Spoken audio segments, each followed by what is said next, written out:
Good evening, everybody, and welcome to Chained Opinion Podcast. Today we're going to be taking a journey through uh, what might seem at first to be a lot of really disparate events. Yeah. We've got some economic turmoil, we've got some political clashes, Mm. we've got some international diplomacy, and we even have a touch of Yeah. environmental news thrown in there for good measure. Got a blast. Yeah, exactly, for contrast. And as we kind of unravel these stories, I think you'll begin to see how they're all subtly intertwined and really influencing one another. So it's kind of like I don't know. Like links in a chain. Yeah, links in a chain, exactly. Yeah, shaping the world we live in. Exactly, yeah. So let's jump right in. First up, we've got some major economic tremors happening stateside. The Dow, the S&P 500, and the NASDAQ all took a pretty significant dip today. Yeah. We're talking about the Dow plummeting nearly 700 points, which is a pretty dramatic plunge. Yeah, that's a big drop. Yeah. So what's going on? Well, the sharp decline is largely attributed to growing anxieties surrounding President Trump's decision to impose a 25% tariff on all goods imported from Canada and Mexico. 25% on our neighbors. That seems pretty aggressive. Yes. What's the rationale behind such a drastic measure? Well, President Trump has stated that these tariffs are intended to hold both countries accountable for what he sees as broken promises related to curbing illegal immigration and drug trafficking. He's also framed it as part of his broader strategy to reduce the trade deficit. So a multi-pronged approach, Yes. tackling both economic and geopolitical concerns. Exactly. But what's the immediate fallout of this? Who's getting hit hardest by this market downturn? Tech and energy stocks are definitely feeling the heat. They're leading the decline. Consumer staples and healthcare sectors showed some small gains. But the overall sentiment is one of uncertainty and caution. Oh, a bit. Even the yield on the 10-year Treasury note dipped to a 3-month low of 4.2%, which signals a lack of confidence in the market's future prospects. And it's not just the tariffs that are spooking investors, right? Yeah. Other economic indicators are kind of painting a bleak picture, too. They are. The ISM New Orders Index, which is a key gauge of manufacturing activity, just fell for the first time in 6 months. That's right. And the employment index has been signaling contraction for 8 of the past 9 months. Yeah, it's not looking good. So what does all of this tell us? Well, these trends suggest that the economy might be heading for a slowdown. Oh. In fact, the Federal Reserve Bank of Atlanta's GDP Now forecast is projecting a 2.8% decrease in GDP for the first quarter of 2025. 2.8%. That's huge. It is. And if that happens, it could further exacerbate the anxieties we're already seeing in the market. For sure. And I imagine this economic uncertainty is also weighing heavily on consumer confidence. Absolutely. Yeah. Last week saw the biggest drop in consumer confidence in almost 4 years. When people feel uncertain about their financial future, they tend to tighten their belts, which can have a ripple effect throughout the economy. It's like a domino effect, right? Right. One thing leads to another. And pretty soon you've got a full-blown crisis on your hands. That's right. Okay, so let's look at some specific commodities and see how they're reacting to all of this turmoil. Okay. Oil prices took a hit, dropping by over 2% and settling at $68.28 per barrel. Makes sense given that economic slowdowns typically reduce demand for energy. Yeah, that's a good point. On the other hand, gold, a traditional safe haven asset, saw a modest increase, reaching $2,901 an ounce. Okay. This suggests that some investors are seeking stability amidst all the market volatility. It's interesting how different assets respond. It is. Almost like a barometer of fear and uncertainty. And what about Bitcoin? I heard it experienced some wild swings today. Yes, Bitcoin initially surged, but then experienced a sharp reversal and is currently hovering below $90,000. Okay. This volatility seems to be connected to President Trump's announcement about establishing a crypto strategic reserve. A crypto strategic reserve. Yeah. That's a new one. I wonder how that will play out in the long run. It'll be interesting to see. It seems like President Trump is making some bold moves. He is. Both domestically and internationally. Yeah. Let's delve a little deeper into these political fault lines that are emerging. Okay. His decision to impose those hefty tariffs on Canada and Mexico Right. is certainly causing a stir. It's a high-stakes gamble, for sure. Yeah. And Canada isn't taking it lying down. What have they done? They've already announced retaliatory tariffs on over $100 billion worth of American goods. Wow. Targeting sectors that are politically sensitive. Tit for tat, classic trade war tactics. Yeah. But is it really just about trade? Mm-hmm. Or are there deeper political motivations at play here? Well, President Trump has cited various justifications for these tariffs, ranging from concerns about drug trafficking and illegal immigration to his desire to reduce the trade deficit. Okay. But it's hard to ignore the political implications, especially as he gears up for re-election. So it's a blend of economic strategy and political maneuvering. Exactly. But will these tariffs actually achieve their stated goals, or will they backfire, hurting the U.S. economy in the process? It's difficult to say for certain.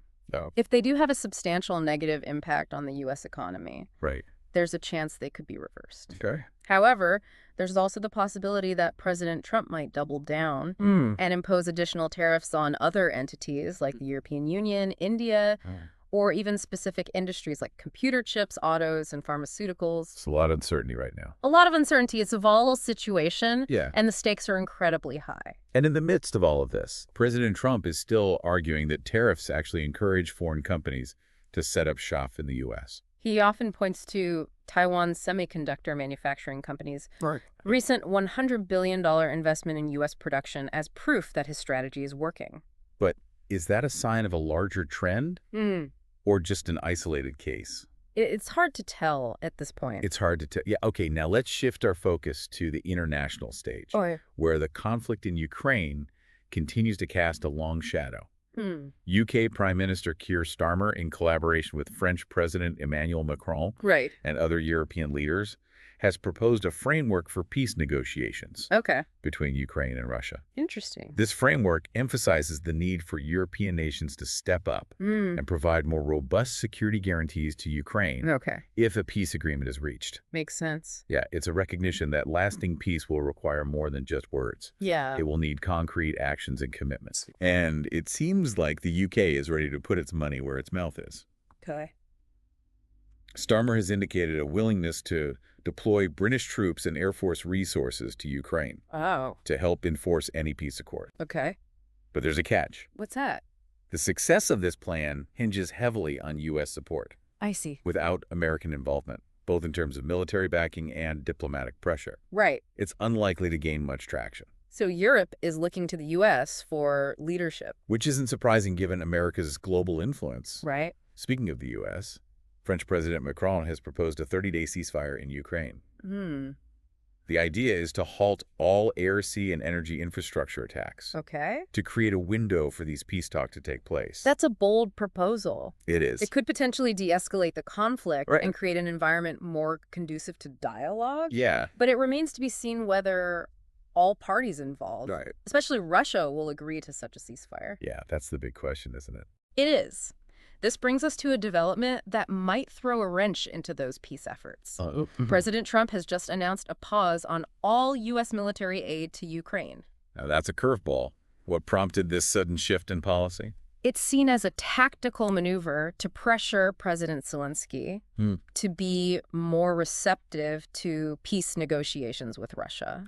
The administration seems to be growing impatient with the lack of progress and wants to see a swifter resolution to this 3-year conflict. So it's a way of applying leverage. Yeah. Using military aid as a bargaining chip. Exactly. To nudge Zelensky towards the negotiating table. Precisely. This move comes on the heels of a rather heated Oval Office exchange. Oh, wow. Where President Trump and Vice President J.D. Vance were quite critical of Zelensky, expressing frustration over what they perceived as a lack of gratitude for the extensive assistance the U.S. has provided. Sounds like tensions are running high. Do we know if there's any chance this aid freeze will be lifted? Or is it a done deal? The administration is maintaining that the aid freeze is temporary and that a quick resolution to the conflict is still within reach.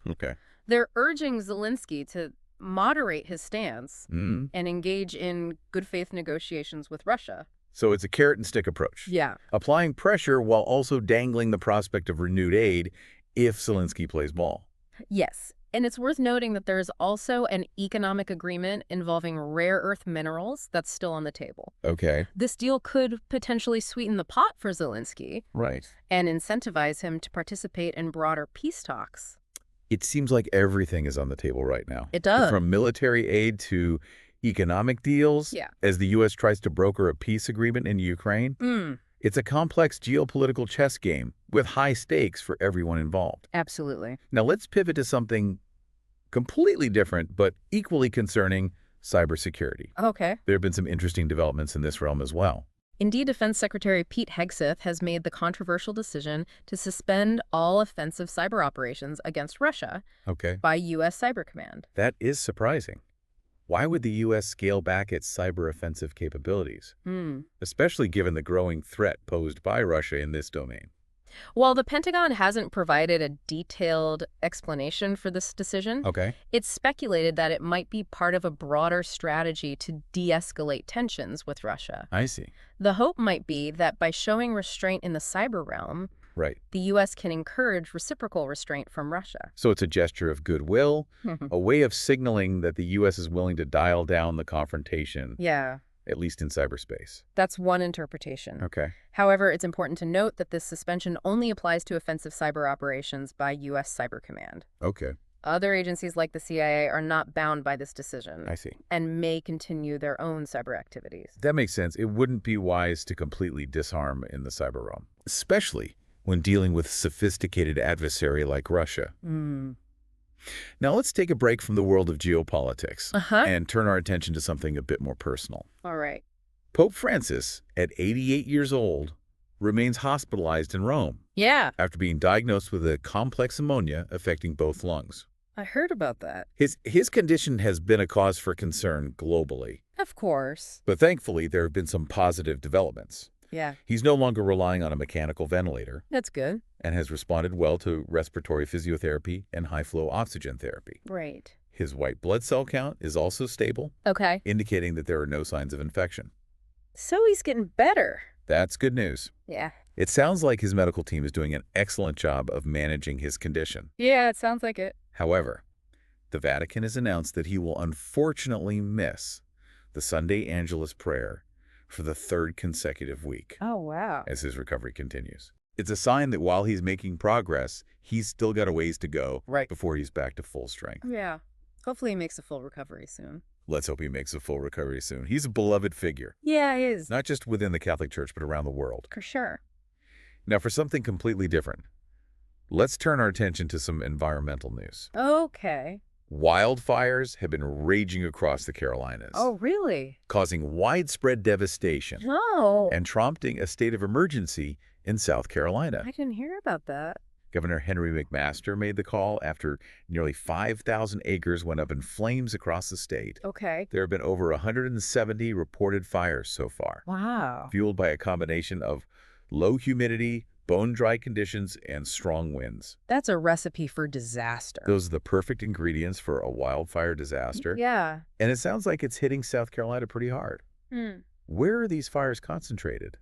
The largest and most concerning blaze is located in Carolina Forest near Myrtle Beach. This fire has already consumed a staggering 1,200 acres. Wow. And is still uncontained. Oh, no. Posing a significant threat to homes and businesses in the area. It's alarming how quickly these fires can spread. It is. Especially under such dry conditions. What's being done to combat this inferno? Over 400 firefighters are battling the blaze, using every resource at their disposal. The South Carolina Army National Guard has even deployed 2 Black Hawk helicopters equipped with water buckets to help douse the flames from above. It's a massive effort, and it highlights the danger posed by these wildfires. For sure. Are there any preventative measures in place to try to stop new fires from sparking? Yes. Governor McMaster has issued a statewide outdoor burning ban to reduce the risk of accidental fires. Makes sense. The penalties for violating this ban are quite severe, including the possibility of jail time. Wow, that shows how seriously they're taking this threat. It does. It's a sobering reminder that even as we grapple with global pandemics, economic turmoil, and political clashes, Mother Nature can still unleash her own brand of chaos. And it underscores the interconnectedness of everything. Right. How even events that seem far removed from our daily lives can have ripple effects. Speaking of interconnectedness, let's turn our attention back to the political sphere, Okay. where we're seeing some interesting developments in the realm of foreign policy. Yeah, it feels like we've covered a year's worth of news in just one episode. I know, right? It's a lot to process, from economic turmoil and trade wars to political maneuvering and international crises. Yeah. So what stands out to you from all of this? What are the key takeaways for our listeners? One thing that really strikes me is how seemingly isolated events can have such far-reaching consequences. Yeah. Take those tariffs on Canada and Mexico, for example. Okay. They were enacted with the stated goal of addressing immigration and drug trafficking. Right. But they've also sent shockwaves through the financial markets, Yeah. impacting investor confidence and even the price of everyday commodities like oil and gold. It's a reminder that in our interconnected world, one seemingly localized decision can have global repercussions. It's like a butterfly effect, right? Yeah. One flap of a wing in one part of the world can set off a chain reaction that eventually leads to a hurricane on the other side of the globe. That's a great analogy. And we see this same dynamic playing out in the situation with Ukraine. Right. The decision to pause U.S. military aid is a political move intended to pressure Zelensky, but it also has economic implications. Yeah. And could even shift the balance of power in the region. Absolutely. And the suspension of offensive cyber operations against Russia is another example of this interconnectedness. Right. It's a move that could potentially ease tensions, but it also carries risks. Right. It's a delicate balancing act, It is. trying to protect national security while also navigating the complexities of international relations. The high-stakes game of chess, that's for sure. Yeah. But amidst all this political and economic turmoil, it's important to remember that there are real human stories unfolding. Yeah, it's a good point. The Pope's health struggles, Right. the devastating wildfires in the Carolinas. These events remind us that even in the face of global challenges, Yeah.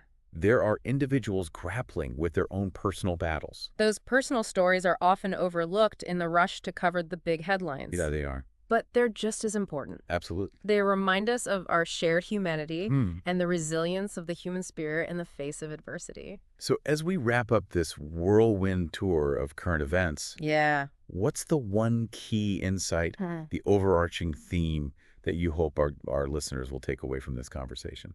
I think in an age of information overload, it's crucial to develop the ability to think critically and connect the dots. Don't just passively consume the headlines. Right. Dig deeper, question assumptions, and seek out diverse perspectives. Good advice. The world is complex, and understanding the forces shaping it requires more than just skimming the surface. That's such an important message. Yeah. We need to be engaged citizens, not just passive consumers of information. Right. We need to think for ourselves, challenge the status quo, and be willing to have those tough conversations that are so essential for progress. I agree. Well, thank you for joining me on this exploration of current events. My pleasure. I hope you found it insightful and engaging. I did. And remember, this is just a snapshot of what's happening in the world. Yeah. There's always more to learn, Right. more to explore, more to discuss. Absolutely. So to our listeners, thank you for tuning in to Chained Opinion Podcast. Thanks, everyone. Don't forget to subscribe, share this episode with your friends, and leave a comment letting us know what you thought. We appreciate your feedback. You can also find us on YouTube, Music, and Spotify if you prefer to listen on the go. That's right. Until next time, stay curious, stay informed, and stay engaged with the world around you.